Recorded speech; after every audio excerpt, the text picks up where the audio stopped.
میں دیکھتا ہوں ہمارے وطن میں اضطراب ہے، بے چینی ہے، اس طرح کا ماحول بنایا گیا ہے کہ لوگ ایک دوسرے کے حق میں سخت ہو گئے ہیں، مزاجوں میں تلخیاں ہیں، لڑتے جھگڑتے ناراض ہوتے لوگ، بگڑتے کوستے ڈانٹتے شکوے کرتے لوگ۔ شکوہ جو ہوتا ہے نا، یہ بندے کو بے چین کر دیتا ہے، شکر بندے کو سکون میں مبتلا کرتا ہے۔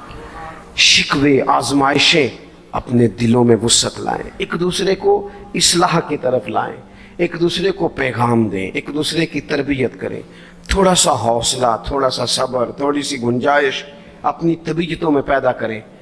اپنے بچوں پر سب سے زیادہ نگرانی یہ کریں کہ ان کا اخلاقی معیار کیا ہے۔ اگر میں اور آپ خدا نہ خواستہ بچوں کو صرف یہ تربیت دیں گے نا کہ وہ پیسہ پیسہ پیسہ پیسہ، شادیاں بھی پیسے دیکھ کے کریں گے، تو یاد رکھنا پھر ایک دن وہ یہ بھی کہیں گے کہ ابا کاش تو کو ڈھابے کا کام کرتا تو آج ہمارے پاس بھی پیسے ہوتے۔ پھر باپ سے بھی پیسوں کا ہی مطالبہ ہوگا، پھر لوگ ماں باپ بھی پیسوں کے لیے چھوڑ کے چلے جاتے ہیں۔ پھر جب آپ نے تربیت جس چیز کی تھی تو نتیجہ بھی تو وہی برآمد ہوگا۔ یہ تو نہیں ہو سکتا کہ بندہ بیج کوئی اور لگائے اور درخت کوئی اور نکلے، یہ ہو نہیں سکتا۔ اگر ہم اپنے باپ سے روز جھگڑا کریں گے 5 مرلے کے لیے تو یاد رکھنا پھر ہمارا بیٹا 1.5 مرلے کے لیے بھی جھگڑا کرے گا۔ پھر معاملہ اس طرح کا مرتب ہوگا۔ ایک دوسرے کو اخلاقی پیغام دینا ضروری ہے۔ آخری بات آپ کی خدمت میں یہ عرض کرنی ہے، اور یہ میری خواہش ہے کہ آپ اس پر زیادہ توجہ کریں گے انشاءاللہ۔ آپ سارے ویڈیو بنائیں، مجھے کوئی اعتراض نہیں، پر مہربانی کریں دیکھیں تو میری طرف نہ۔ جب آپ لائیو چلاتے ہیں تو پھر اسی کو دیکھتے ہیں، وہ پھر کہتا ہے کہ یہ کومنٹس آ گیا تو دوسرا آ گیا۔ اللہ کرے میری بات آپ کے دل میں اتر جائے۔ آپ تھوڑی سی توجہ کریں، میں کیا عرض کرنا چاہتا ہوں، غور کریں میرے بھائی۔ ملک میں نا مہنگائی تیزی سے عروج پکڑ گئی ہے، اور مہنگائی جب ہوتی ہے نا تو امیروں نے تو مال بیچنا ہوتا ہے، تو ان کا دگنا ہو گیا تو وہ تو اور امیر ہو گئے، تو غریبوں کے لیے مشکلات بڑھ گئی ہیں۔ جو طبقات بیچارے تنخواہ دار تھے، کمزور تھے، میری طرف دیکھیں جناب، وہ اور کمزور ہو گئے۔ ہمیں زیادہ تو نہیں لیکن اتنا ضرور کرنا چاہیے۔ یہ قرآن پاک دے دیں جی، یہ مجھے دے دیں، میری ہے، تشریف رکھیں آپ۔ عزیز بھائی تھوڑا سا نا، زیادہ نہیں، 3 لوگ مل کے ایک غریب آدمی کا خیال تو رکھ ہی سکتے ہیں نا۔ لیکن غریبوں سے بھی عرض کروں گا، سہارا بندوں کو نہیں بنایا کرتے، سہارا رب رسول کو بنایا کرتے۔ کسی سے تھوڑی سی مدد لینا تو ٹھیک ہے، چلو آگے جانے کے لیے تھوڑا سا سہارا لے لیں کہ اب مشکل ہے تو یہ کراس نہیں ہو رہا رستہ، تھوڑا سا سہارا تو لے لیں۔ لیکن جو لوگ مستقل سہاروں پہ آ جاتے ہیں ان کا تو پھر اپنی طاقت ہی ساری ختم ہو جاتی۔ گردن کو جھکا دیتا ہے خیرات کا پتھر، جہاں میں مانگنے والوں کے سر کبھی اونچے نہیں ہوتے۔ تھوڑی سی ہم نے ایک دوسرے کی مدد کرنی ہے۔ جو لوگ زیادہ مالدار ہیں ان سے میری گزارش ہے کہ تھوڑے سے خرچے کم کر لیں، اپنے ہاتھوں سے تقسیم کریں۔ یہ چھوڑ دیں کہ وہ میرے چچا کے جو بیٹے ہیں وہ میرے ساتھ اچھا سلوک نہیں کرتے، وہ فلانے ہیں، وہ ان کا سلوک اگر وہ کریں گے تو اللہ سے اجر لیں گے۔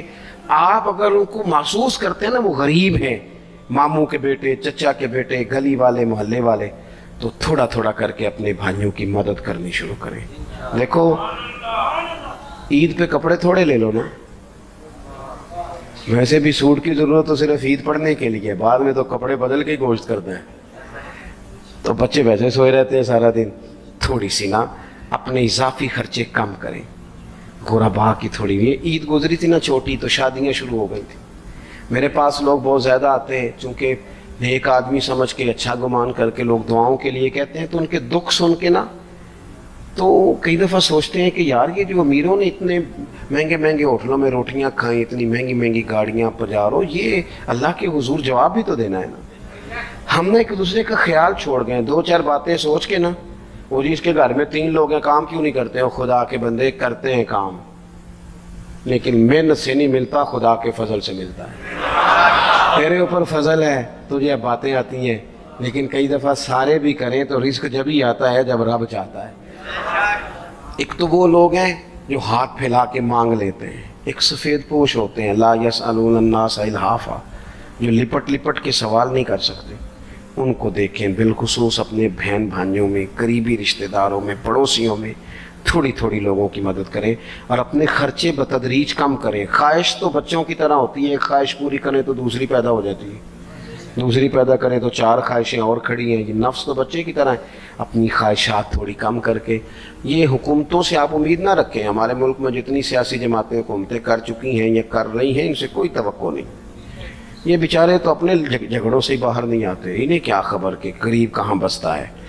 جب تک بندہ وہاں سے ہو کے نہیں نہ گزرتا جو اصل جگہ ہے، تمہیں یہ جو تم اے سی والے کمروں میں بیٹھ کے اور جناب نیسلے کی بوتلیں رکھ کے پریس کانفرنس کرتے ہو، تمہیں کیا پتہ ہو، تمہیں کیا خبر ہو کہ بچوں کی فیس دینی ہو تو بوڑھے ماں باپ پہ کیا گزرتی ہے، تمہیں کیا خبر ہو کہ عید آ گئی ہے تو بوڑھے کس طرح مشورے کر رہے ہیں کہ اگر عید کر کپڑے نہ کر لے تو ساس گلہ کرے گی، تمہیں کیا خبر ہو کہ کچھ غریب ایسے بھی ہیں جو بیچارے رات کو مشورہ کرتے ہیں کہ صبح ناشتے میں گھی کہاں سے لانا ہے، بچوں کے پراٹھوں کے لیے تو گھی بھی نہیں ہے، گندم امیر شہر کی ہوتی رہی خراب اور بچی کسی فقیر کی فاقے سے مر گئی۔ خدا را مہربانی کرے، گنجائش پیدا کرے۔ بندہ کبھی بھی جیب کا سخی نہیں ہوتا، بخاری شریف میں پورا باب ہے کہ بندہ غنی دل کا ہوتا ہے۔ اپنے دل کا غنا اپنے اندر لائیں، جب آپ کا دل سخی ہو جائے گا ساری چیزیں ٹھیک ہو جائیں گی۔ اللہ تعالیٰ مجھے اور آپ کو توفیق عمل عطا فرمائے۔ پروگرام آگے چلے گا جی۔ اللہم صلی علی سیدنا و مولانا محمد معدن الجود والکرم وآلہ وبارک وسلم۔ اللہ ہماری حاضری کو قبولیت کا درجہ عطا فرما، ہمارے گناہوں کو معاف فرما، ہماری غلطیوں سے درگزر فرما، علم نافع عمل صالح کی توفیق عطا فرما۔ اللہ بیماروں کو شفا دے دے، مقروضوں کو قرضوں سے رہا کر دے، تنگ دستوں کو وسعت رزق دے دے، بے اولادوں کو صاحب اولاد کر دے، اولاد والوں کی اولاد کو فرما بردار بنا دے۔ اس مسجد کو، حاضرین کو، مہمانوں کو، بندوبست کرنے والوں کو، سب کو بہترین صلہ عطا فرما۔ اللہ تعالی ہمارا خاتمہ ایمان پہ فرما، دنیا اور آخرت میں ہماری پردہ پوشی فرما، امت کی خیر فرما، پاکستان میں نظام مصطفیٰ صلی اللہ علیہ وسلم کا سویرا طلوع فرما۔ اللہم رب اغفر وارحم وانت خیر الراحمین، وصلی اللہ تعالی علی حبیبہ محمد۔